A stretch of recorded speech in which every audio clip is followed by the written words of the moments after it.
Ustadz, apa hukum mencicipi masakan di ujung lidah ketika puasa, tapi tidak sampai ditelan? Yang membolehkan mencicipi masakan itu mazhab Hambali. Karena rasa itu di ujung lidah. Ada di sini sensor perasa di ujung. Nah, asin, asam, pahit di ujung. Nah, asal terasa. Itu ludah kan. Tuh. Karena yang dimaksud membatalkan puasa itu adalah idkhalu syai' ilal jawf. Idkhalu syai' ilal jawf. Memasukkan sesuatu ke dalam rongga. Yang dimaksud dengan rongga itu apa? Yang dimaksud rongga itu adalah ma'idah, lambung, wal am'a, usus, lambung. Mencicipi itu di ujung sedikit. Nah, itu pendapat mengatakan tak batal. Tapi saya pribadi tidak mengamalkan. Saya kalau masak bulan puasa, saya agak-agak aja dengan garam. Nah, dah. Tak pernah saya cicipi. Seumur umur saya tak pernah mencicipi bulan puasa. Tak pernah cicipi. Tapi perlu saya ceritakan, mana tahu nanti ada dengar ceramah. Ada ustadz yang boleh kan? Nah, itu dia pakai satu qaul, satu pendapat dalam mazhab Hambali. Alasannya apa? Ya itu alasannya. Tapi saya kalau dalam masalah fikih saya termasuk yang ketat. Maka saya tidak. Tapi ada ustadz kami mengatakan mencicipi aja pun batal Pak Ustadz. Mungkin 2 kilo pula dicicip. Dari pagi sampai sore mencicip aja.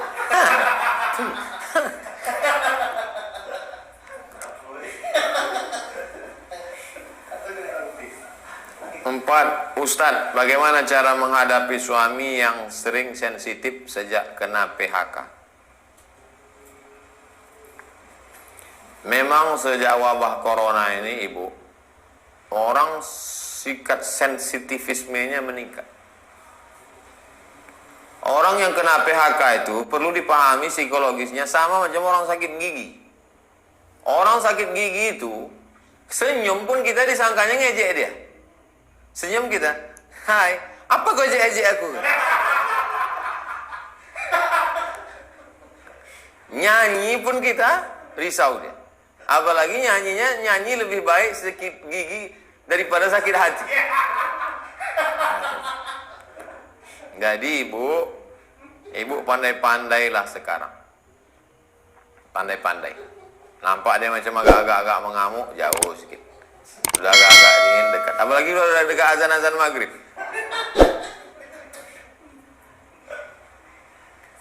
Nanti azan zuhur pun dia mengamuk.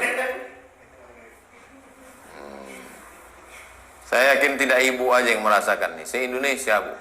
Berapa karyawan kita yang sudah di PHK? Hotel-hotel tutup, pabrik-pabrik tutup. Oleh sebab itu memang luar biasa sensitif. Dan orang yang emosi ini adalah siapa yang paling lemah di situ? Nah, itu yang dihamuknya. Dia mau ngamuk ke direktur, tak berani. Mau ngamuk ke security, tak berani. Mau ngamuk ke polisi, tak berani. Ngamuk ke DPR, tak berani. Siapa yang paling lemah di situ? Ibu lah dia mau. Memang nasib ibu lah, kasihan. Itulah maka surga itu diletakkan di bawah tapak kaki ibu. Sabar-sabarlah ibu menghadapi.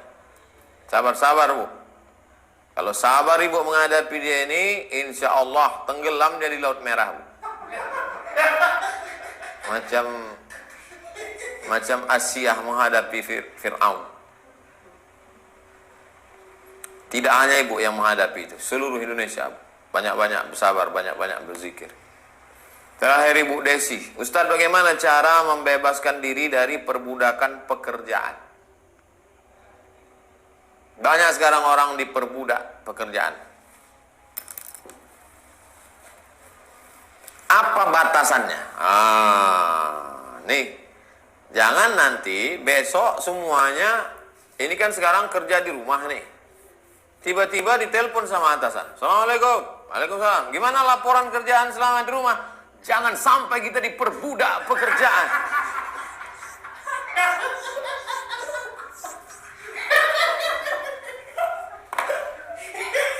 Bapak, tahu Bapak, kita ini jangan sampai diperbudak. Bukan itu maksudnya.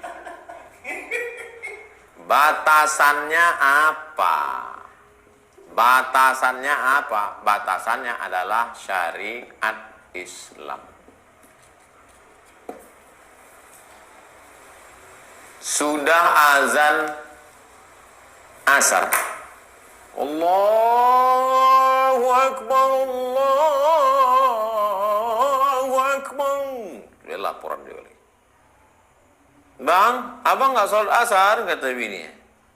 Ini laporan ini penting, nggak cair THR nanti.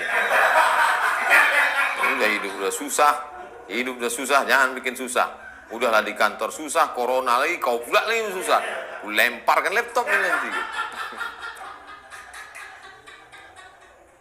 Jam jalan juga, dia terus juga. Sejam udah. Abang tak sholat, kata bini. Itulah gunanya waktu sholat itu dibuat Allah panjang.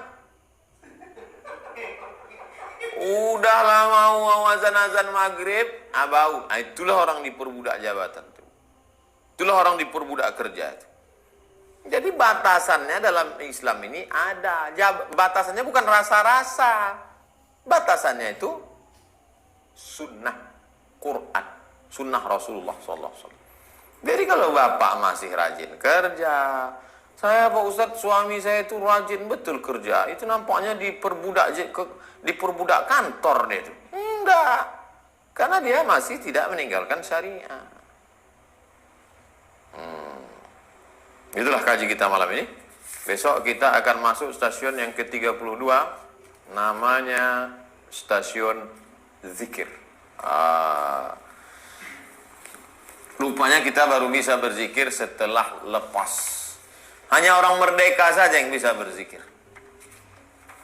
Hanya orang merdeka saja yang bisa berzikir. Orang yang masih diperbudak pasar, maka mulutnya berzikir, hatinya di pasar. La ilaha illallah cabai, la ilaha illallah bawang, la ilaha illallah tomat. Orang yang masih diperbudak kantor, maka zikirnya zikir kantor. La ilaha illallah SPPD. La ilaha illallah gaji 13. La ilaha. Jadi yang bisa berzikir itu orang yang sudah hurriyah. Ini nyusunnya ini bukan tanggung-tanggung nyusun. Lepas dari segala keterikatan, baru masuk bab zikir. Jangan kemana-mana. Boleh kemana-mana, tak apa-apa.